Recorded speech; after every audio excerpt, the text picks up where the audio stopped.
Welcome to Relaxed Reddit Readings. Today we have 4 Reddit stories for you. Reddit stories that completely divided the internet. Story 1. My roommate's disgusting science project nearly made me move out. So my roommate just brought home a jar with a dead animal in it and left it on our kitchen counter for 2 weeks.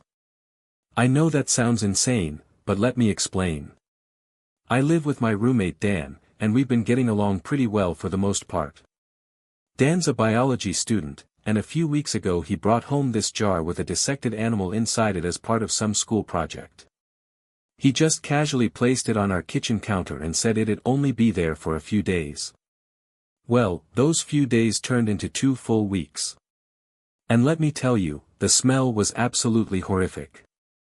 It started out bad, but every single day it got worse and worse. The stench was spreading through our entire apartment. I couldn't even eat in the kitchen anymore without gagging. I tried talking to Dan about it multiple times, asking when he was gonna move this thing somewhere else, but he kept saying he needed it there for his project and that he'd deal with it soon. Soon never came. After 2 weeks of living with this rotting nightmare, I'd had enough. I couldn't take it anymore. So I threw it out. I just grabbed the jar and tossed the whole thing in the dumpster outside. When Dan came home and saw it was gone, he absolutely lost it. He started screaming at me, saying I'd ruined months of work and that he needed that specimen to pass his class. He claimed I should have given him more time and that throwing it out was completely out of line. But here's the thing, I did give him time. 2 weeks is more than enough time to figure out a better storage solution. I mean, we live in a shared space, and I shouldn't have to suffer because of his schoolwork. He could have moved it to his bedroom, found a lab space at school, literally anywhere else. The smell was so bad that I was considering staying at friends' places just to escape it. I told him that if his project was so important, he should have taken better care of it or found a proper place to store it. But now he's saying I owe him money for ruining his grade and that I'm a terrible roommate. Some of our mutual friends think I should have been more patient, but honestly, how patient am I supposed to be when I can't even use my own kitchen? Was I wrong to throw out something that was making our living space completely unlivable? If you're enjoying these stories, hit that like button and let me know in the comments which story you relate to the most. Story 2. My mother-in-law called me heartless during a family emergency. So my mother-in-law just called me the most heartless person she's ever met, and honestly, I'm still shaking from anger. Let me tell you what happened. My wife and I were supposed to move to another country, and we were staying at my mom's house before leaving to get some of my wife's things from her mother's place. The morning we were supposed to leave, something absolutely horrifying happened. My mother's dog, who's basically been my baby since I was a kid, had a seizure or stroke right in front of us. It was the most traumatizing thing I've ever witnessed in my life. Thankfully, he survived, but we were all completely shaken up. My wife, being the amazing person she is, told me we could delay going to her mom's house to finish packing so I could stay with my dog and make sure he was okay. I was so grateful for her understanding. But then her mother called. When my wife explained what happened and why we were delaying our trip, her mom completely lost it. She started screaming about how we were being inconsiderate and that our travel plans were more important than some dog. She said we were making excuses and being dramatic. I could hear her yelling through the phone, and I just snapped. I grabbed the phone and started screaming right back at her. I told her that my dog was family, that he could have died, and that her lack of empathy was disgusting. I said she was being selfish and cruel, and that if she couldn't understand why I needed to be there for my pet during a medical emergency, then she had serious issues. The conversation escalated quickly, with both of us yelling, until she hung up on me. Now my wife is caught in the middle, and her mom is demanding an apology. She's telling everyone in the family that I'm disrespectful and that I attacked her for no reason. But here's the thing, this dog has been part of my family for years. He was there for me through some of the hardest times of my life. When he had that seizure, I thought I was watching him die. There's no way I was just gonna pack up and leave like nothing happened.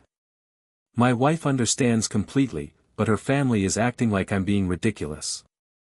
They're saying it's just a dog and that I overreacted by yelling at her mom. But she was being incredibly insensitive during what was already a traumatic situation. Am I wrong for defending my family, even if that family happens to have 4 legs? Story 3. I just lost my husband and my mom won't help me move. So my husband passed away a month and a half ago, and I just discovered something about my mom that's completely breaking my heart. I'm 35, and losing my husband has been the most devastating thing I've ever experienced. After he died, I had to pack up my entire life, all my belongings, all my children's things, and move to a different state just to be closer to family, because I had absolutely zero support system where I was living. The whole process was a nightmare. Packing that truck all by myself while grieving was one of the most miserable experiences of my life. But when I got to where I am now, a few family members came and helped me unload everything before heading back to their jobs and lives. I was so incredibly grateful for that help because I was physically and emotionally exhausted. Now here's where things get complicated. My mother lives about an hour and a half away from where I moved, and I really expected her to be one of the people who came to help me. I mean, I just lost my husband and I'm trying to rebuild my life with my kids. But she didn't show up. She didn't even offer. When I asked her about it later, she said she couldn't come because she had to work. She works at a job where she could have easily taken a day off or rearranged her schedule. It's not like she's a doctor or something where people's lives depend on her being there. After some digging, I found out the real reason she didn't help me. She was hurt and angry that I didn't ask her specifically to come help. She expected me to personally reach out and request her assistance, and because I didn't, she decided not to come. I was absolutely floored when I learned this. Here I am, a newly widowed mother trying to piece my life back together, and she's playing games about whether or not I asked for help in the right way. I was grieving, overwhelmed, and barely keeping it together. The last thing on my mind was making sure I followed proper etiquette when it came to asking for help. I assumed that as my mother, she'd want to be there for me during one of the darkest periods of my life. But instead, she was sitting at home, waiting for a formal invitation. When I confronted her about this, she got defensive and said I should have known to ask her directly. She made it sound like it was my fault that she wasn't there when I needed her most. I told her how hurt I was that she chose to prioritize her feelings over supporting her grieving daughter, and now we're barely speaking.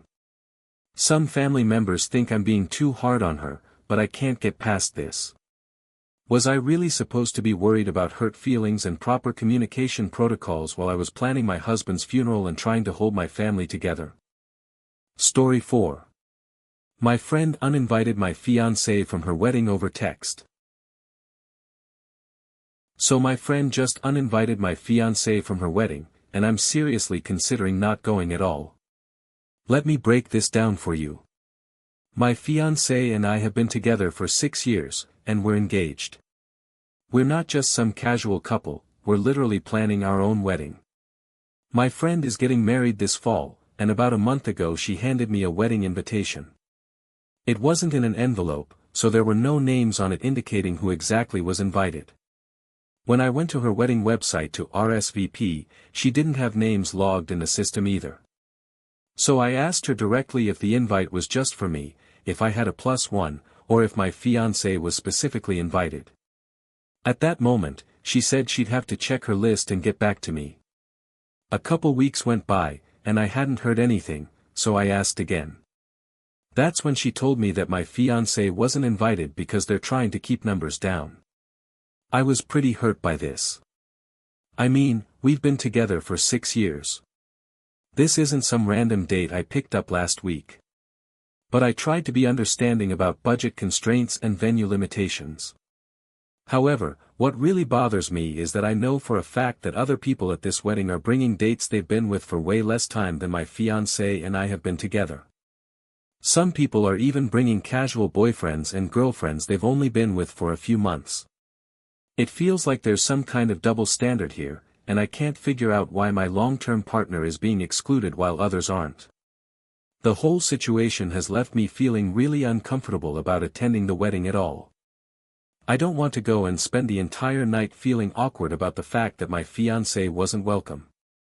Plus, it's expensive to attend weddings, between the outfit, gift, potentially travel costs, and now I have to factor in the weirdness of explaining to my fiancé why he wasn't invited while other people's shorter-term partners were. I'm torn between wanting to support my friend on her big day and feeling genuinely hurt by what seems like a slight against my relationship. Part of me thinks I should just suck it up and go alone, but another part of me feels like declining the invitation entirely might be the better choice. I don't want to cause drama, but I also don't want to pretend I'm okay with something that really bothers me. My fiancé says he doesn't care either way and that I should do whatever makes me comfortable, which somehow makes the decision even harder. Is it wrong to skip a friend's wedding because my long-term partner wasn't invited, or should I just go and try to enjoy myself despite feeling slighted? If you enjoyed these stories, drop a comment telling me which one was your favorite.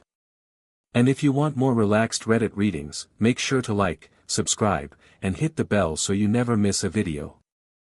Thanks for watching. If you enjoyed these stories, like, comment and subscribe for more relaxed Reddit readings.